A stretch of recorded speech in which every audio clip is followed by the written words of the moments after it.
안녕하세요. 네오집스 MC 리얼터 헤더입니다. 안녕하세요. 미국 부동산 투자부터 관리까지 네오집스의 에릭입니다. 반갑습니다. 에릭님, 요즘 주식, 채권, 부동산, 그리고 환율, 경기 침체까지 좋은 뉴스들은 정말 찾아보기 너무 힘들고 맞습니다. 안 좋은 뉴스들만 매일매일 접하게 되는 것 같아요. 네. 요즘 우스갯소리로 호랑이를 키워도 이렇게는 안 물리겠다라는 우스갯소리가 있는데 좀 네. 슬픕니다. 네, 슬프네요. 그런데 이럴 때일수록 이 말이 필요한 것 같아요. 긍정적인 사람은 한계가 없고 부정적인 사람은 한계 없다. 네. 정말 그런 이제 좋은 말들을 되새기면서 긍정의 멘탈을 꽉 부여잡고 가야 되는 시기인 것 같아요. 네. 부정적인 뉴스들 중에 미국뿐 아니라 지금은 이제 세계 전체가 경기 침체를 겪게 될 거라는 이야기가 많이 나오고 있는데요. 주변 사람들, 이제 주변 분들께서 말씀하시기를 아침에 뉴스 보는 게 두렵고 주식창 보는 게 두렵다고, 은행 고시환율 보는 게 너무 두렵다고 말씀하세요. 네, 맞아요. 요즘 금리는 계속 급격하게 인상이 되고, 그러니까 주식이 올라가면 채권은 안 좋고, 채권이 좋아지면 주식은 안 좋아야 되는데 지금은 다 동반하라. 또 환율까지 그렇고. 그래서 요즘에 투자하시는 분들도 많이 여쭤보세요. 과연 요즘 같은 때는 어디에 어떻게 투자를 해야 되는지. 맞아요. 이제 은행에 묶어두신 돈이 좀 맞습니다. 있으신 분들도 많이 있으시고, 또 이 돈으로 무엇에 어떻게 투자를 해야 되는지 마땅하지 않다, 투자처가 없다고 그렇게 말씀하신 분들이 정말 많으세요. 네네. 혹시 에릭님께서 이런 좋은 투자 정보 같은 게 있으실까요? 네. 역시 헤더님은 제 마음을 깨뜨려보고 계시는군요. 네. 혹시 헤더님 부동산 사모펀드, PEF, 프라이빗 에쿼리 펀드라고 들어보셨나요? 들어보기는 했는데요. 직접 경험을 해본 적은 없고요. 그리고 저 같은 경우는 주식형 펀드는 이제 투자를 조금씩 하고 있지만, 사모펀드를 직접 해본 적은 없는 것 같아요. 네. 그러면 이 사모펀드에 대해서 한번 이야기를 해주실 수 있으실까요? 네. 흔히 이제 사모펀드의 반대말이라고 하면 이제 공모펀드가 되겠죠. 그러면 제가 이제 사모펀드와 공모펀드를 나누는 기준을 한번 말씀을 드릴게요. 이게 한국하고 미국하고 기준이 살짝 다릅니다. 우선은 투자자 기준으로 말씀을 드리면은 한국에서는 50인 이상은 공모펀드, 49인 이하는 사모펀드라는 기준이 있고요.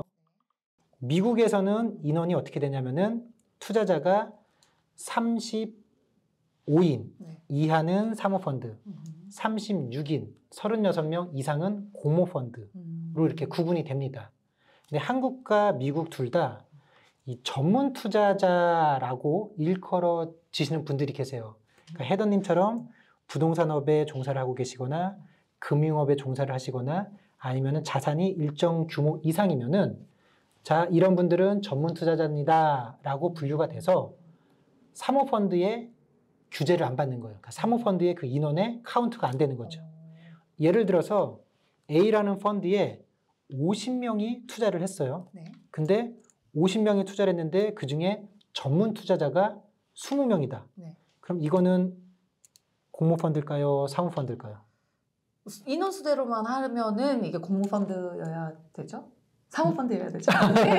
왜냐면 전문 투자자 20명이 있으니까 30명만 투자가 된 걸로 간주를 하는 거죠. 그쵸. 인원수로만 따지면 공모펀드가 되어야 되는데, 이제 전문가들의 숫자를 카운트를 하면 이게 사모펀드로 분류가 된다는 말씀이시군요. 그래서 이해하시기 쉽게는 이렇게 인원수로 사모펀드와 공모펀드가 구분이 된다라고 알고 계시면 좋을 것 같습니다. 그렇다면 이 사모펀드를 굳이 이제 하려는 분들이 있는 이유가 있을 것 같아요. 활용을 하면 좋은 점은 뭐가 될까요? 사모펀드의 장점.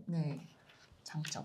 투자 목적의 부동산인 경우에는 본인이 직접 관리를 하시기도 하시고 또 프로퍼티 매니지먼트 서비스에 활용도 하십니다.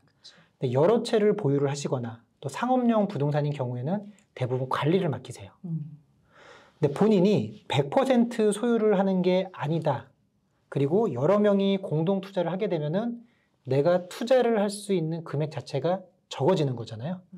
그럼 여럿이서 공동 투자를 하게 되면은 내 투자금은 작아지지만 우량한 테넌트가 있는 좋은 부동산을 살 수 있다는 장점이 생기게 되는 거죠. 그렇죠. 주거용 부동산 같은 경우에는 뭐 개인적으로 투자하시는 분들이 굉장히 많으시고 한데 상업용 부동산 같이 좀 금액이 커지는 경우에는 뭐 마음이 맞는 분들끼리 이제 모이셔서 구매를 하시거나 투자를 하시는 것도 많이 봤는데 이런 것도 그러면은 이 프라이빗 에쿼티 펀드 PEF라고 볼 수 있을까요? 네, 맞습니다. 이미 본인도 모르게 이 사모펀드를 직접 간접적으로 하고 계신 분들이 있으세요. 방금 예를 들어주신 것처럼 내가 가족이 아닌 또 가족끼리라 하더라도 뭐 친인척끼리라도 같이 돈을 모아서 투자를 했다. 이것도 일종의 사모펀드가 되는 겁니다. 그러면은 이제 모든 거에는 장점이랑 단점이 있을 것 같아요. 저희가 장점을 이제 살펴봤는데 단점은 어떤 게 있을까요? 네, 단점. 말씀해 주신 것처럼 장단점이 있는데 단점 같은 경우는 뭐 운용을 하는 것까지는 크게 이슈가 될 게 없어요. 왜 그러냐면은 프로퍼티 매니지먼트 서비스에 맡기느냐 아니면은 이 사모펀드를 운용하는 운용사에 맡길 것이냐 어차피 그 관리는 본인들이 직접 하는 게 아니라 이 관리를 해주는 곳에 위탁을 하기 때문에. 그런데 문제점은 어디에서 발생하냐 나중에 매각을 할 때. 예를 들어서 100만 불에 샀습니다. 네. 근데 이 프로퍼티가 200만 불이 됐어요. 그럼 투자자들은 다 이제 좋아해야 될 거잖아요. 그렇죠. 그런데 여기에서 이견이 생기는 거예요. 조금만 더 보유하고 있으면 250만 불이 될 것 같은데 또 어떤 분들은 아니야 지금 200만 불에 팔고 다른 것을 사자. 그러니까 이게 사전적으로 협의가 된다라고 그러면은 문제가 될 게 없어요. 그렇죠. 근데 또 나중에 또 시간이 지나면 어떻게 될지 모르기 때문에 매각할 때 서로 간에 원하는 방향이 달라짐에 따라서 매각을 제때 못하는 경우 이게 또 그쵸. 어쩔 경우에는 이제 소송으로도 이제 번질 수가 있기 때문에 이런 부분은 또 단점으로 작용할 수가 있습니다. 그렇죠. 투자에서 모든 투자에서 이제 매수만큼이나 중요하게 굉장히, 매도가 굉장히 중요하기 때문에 맞습니다. 이 부분은 좀 단점이 될 수도 있을 것 네. 같아요. 근데 그러면은 오늘 주제가 10만 불로 미국에서 스타벅스 드라이브루 오너가 네. 되는 건데요. 네. 이 부분 굉장히 매력적으로 들려요. 좀 구체적으로 설명해 주실 수 네. 있으실까요? 10만 불로 스타벅스 드라이브트루 오너, 10만 불로 CVS 라이레일 월그린스 오너 되실 수 있습니다. 어떻게 저도 좀 네. 네. 헤더님이 말씀하셨던 것처럼 요즘 금리가 굉장히 높아요. 네. 그럼 기존에는 이런 프로퍼티를 대부분 개인이 사셨어요. 그리고 사모펀드를 하자니 아까 말씀드린 그런 단점들이 발생을 하고 그래서 저희가 슬로건을 한번 이렇게 정해봤어요. 뭉치면 산다. 이 산다라는 의미가 서바이벌의 의미도 있지만 바잉을 한다는 의미. 뭉쳐서 사는 거죠. 예를 하나 들어드릴게요. 600만 불짜리 스타벅스 드라이브트루가 있습니다. 네. 그럼 원래 투자하실 때는 대부분 한 200만 불에서 300만 불은 본인 돈으로 다운페이를 하시고 나머지를 대출을 받아가지고 구입을 하셨어요. 그렇죠. 근데 요즘 커머셜 대출 금리가 거의 뭐 5% 중반, 높죠. 그 이상. 네. 그러면은 스타벅스한테 렌트비로 매월 뭐 5%를 받는다 하더라도 저희가 5% 이자만 내는 게 아니잖아요. 그렇죠. 원리금 균등 상환이기 때문에 원금과 이자를 같이 내게 되면은 손에 쥐어지는 게 없어요. 그렇죠. 남는 게 없기 네. 때문에 요즘 같은 상황은 최대한 캐시로 사야 되는 거죠. 그렇죠. 그래서 뭉쳐서 산다. 그러면은 최대한 그 600만 불에 모으는 거예요. 그러면은 A라는 분이 10만 불, B라는 분이 5만 불, C라는 분이 또 10만 불, 또 D라는 분은 20만 불 해서 600만 불에 근접한 금액으로 저희가 부동산을 매입을 하게 되면은 10만 불에 대해서 우량한 테넌트가 있는 부동산을 구입도 하면서 이자에 대한 부담이 없겠죠. 그 부분이 다 수익이 되는 거죠. 그렇죠. 그대로 수익이 되니까 고객분들한테는 수익성 차원에서 안전하고 네. 그리고 아까 이슈가 있다라고 하는 매도할 때의 시점에 대해서는 저희 또 네오집스의 담당 변호사님께서 이미 매입을 할 당시에 자 매입할 때 매각하는 시점까지에 대한 의사결정까지 이미 다 법률적으로 저희가 의견을 드립니다. 그렇기 때문에 그 의사결정은 네오집스와 함께 하시기 때문에 매수 그리고 운용, 매각까지도 깔끔하게 처리가 될 수 있으면서 적은 금액으로 수익을 안전하게 받으실 수가 있는 거죠.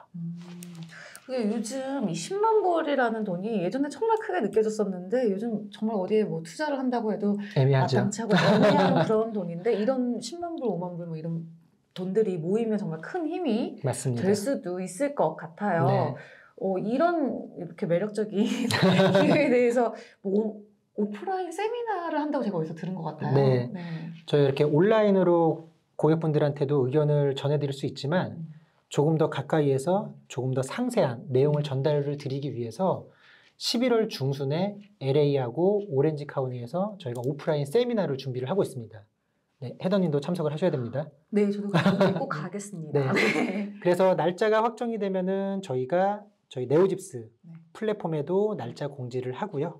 그리고 지금 이 유튜브 동영상 이 내용의 댓글에도 저희가 날짜를 다시 한번 공지를 해드리도록 하겠습니다. 네, 이 정보 받아보시려면 아무래도 네오집스 웹사이트도 즐겨찾기 하시고 또 유튜브도 구독하셔야 될 것 같습니다. 네. 내꿀. 오늘 영상에서 이거 하나만은 반드시. 네. 오늘 저희가 사모펀드에 대해서 이야기를 나누셨잖아요. 네. 그러면은 사모펀드가 굉장히 많아요. 근데 그 사모펀드들 중에서도 성공할 수 있는 팁, 어떤 걸 중점적으로 봐야 되냐?